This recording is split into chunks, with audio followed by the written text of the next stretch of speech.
Welcome back to the deep dive. Today we're tackling something really foundational, this idea of a rhythm, a pulse, throughout the entire cosmos. We've got these excerpts from chapter 4, The Rhythmic Breath of the Cosmos. Yeah. And the goal here isn't just, a quick summary. We want to really dig into what this principle means for how we see reality. The idea that everything solid is actually just light or energy, slowed down and shaped, and it moves with this exquisite, unwavering rhythm. Quite a thought. Let's get into it. Yeah, it's striking how the text presents this rhythm not just as some abstract theory, but as the actual core of existence. Russell's idea of cosmic immersion, it sounds like he had this deep intuitive sense that cycles aren't just in the universe, they are the universe's basic texture. So it's not a straight line from A to B. It's described as a continuous, perpetual process of rhythmic balanced interchange. That phrase, rhythmic balanced interchange, feels really central. It's more than just things repeating. It's this constant give and take, like the chapter title says, a cosmic breath, this sort of drawing in, compressing, and then releasing, expanding.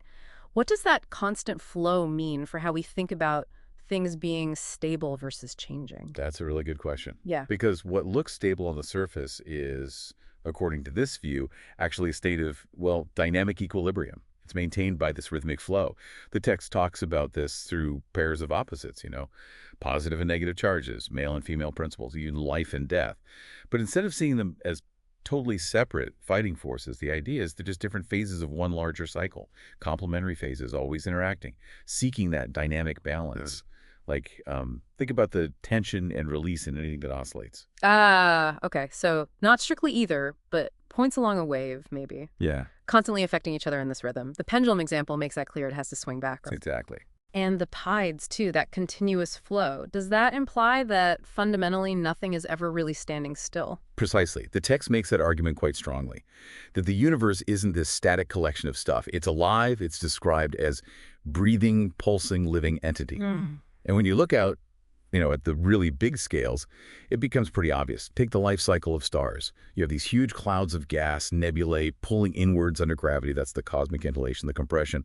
And then boom, ignition. They shine for billions of years, radiating energy outwards, the exhalation. And for some, the end is this massive expansion, a supernova, scattering material back out, material that then becomes the basis for new stars, new planets. It's a cycle of regiving. A profound regiving, yeah. And even something less dramatic like planets going around a sun, the text calls it a precise rhythmic dance. It's not just happening once, it's this continuous balanced movement.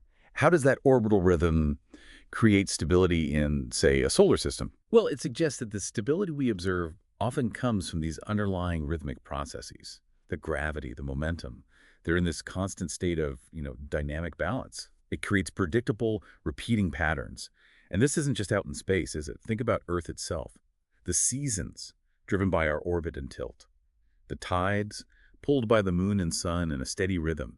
Even things that seem slow to us, like mountains forming and eroding over millions of years, it's still a cycle. Right, different time scales, but the same fundamental rhythmic principle at play. And it's not just the huge geological or astronomical stuff. The source brings it right down to us, to our own bodies, our heartbeat, our breathing, obviously, the way our neurons fire, sleep and wake cycles. It's kind of amazing to think of these as, what was the phrase? Miniature reflections, perfect fractals of the big cosmic rhythm. What does that fractal idea tell us about? Well, about connection. Well, fractals imply this self-similarity, right? The same pattern repeating, whether you zoom in or zoom out.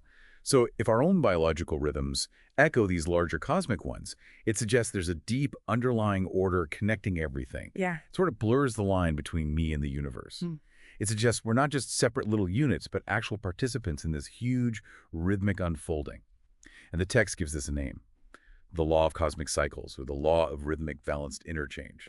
It's presented as something fundamental, governing all motion, all change, creation, dissolution, everything. So basically, everything we see, everything that happens is just a temporary phase, a moment in this endless rhythm of becoming and unbecoming. Wow. That really does shift your perspective, thinking that even like my breath right now or a thought I just had is part of this immense, intelligent, cosmic breath. It's humbling and also kind of exhilarating. Does thinking this way help at all with navigating, the ups and downs of life, change and uncertainty?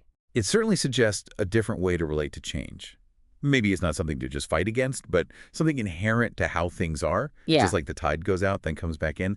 Maybe the difficulties or contractions in life are just phases, Yeah. necessary phases that naturally lead to expansion or growth later. The text really pushes this idea that understanding the rhythm shows us a universe that isn't cold or random, but living, intelligent, interconnected. It talks about divine precision, a profoundly harmonic quality. And it makes the point that once you start looking for these cycles, Right. well, you see them everywhere. Yeah, you really do. Which leads beautifully into that Zoran quote you highlighted. The Nice. universe does not work. It dances. And its dance is a rhythm of giving and re-giving, a perpetual breath of light and form that Yeah. it captures the elegance, the dynamism of it all so well. It really does. And to bring this down to earth, to make it more experiential for you listening, the source suggests this practice. They call it the dragon trial. Don't worry, no actual dragons involved. It's about observation. They encourage you, the listener, to just pick a natural cycle you can easily observe. Could be the sun rising and setting, the moon's phases, leaves changing on a tree nearby, even just a pattern of your own energy through the day, activity, and rest. The point is to really watch it. Identify the giving phase and the re-giving phase, the expansion, the contraction. Okay, and while you're watching, you should ask yourself some questions, right? Like, Inherent to how how does beings seeing this are. rhythm play out make you feel connected to something bigger? And maybe how does it challenge the idea that things are just static, fixed, unchanging? It's trying to move it from just an idea in your head to something you actually feel, a sense of being part of this flow. Exactly that. Fostering a direct experience. By paying attention to a cycle, you start to internalize this feeling that everything is in motion, everything is participating in this constant exchange of energy and form. So the big takeaway we've unpacked here is this core principle, rhythmic balanced interchange. It's not just a nice idea. It's presented as the fundamental operating system of the cosmos, playing out on every single level. That's the essence of it. And maybe, as a final thought for you to take away, consider this. How might really grasping these universal cycles change how you look at your own challenges, or the things in your life that seem stuck, seem static? Perhaps seeing the underlying rhythm of ebb and flow, of giving and re-giving, offers a new lens, a new way to navigate your own path within this grand cosmic dance.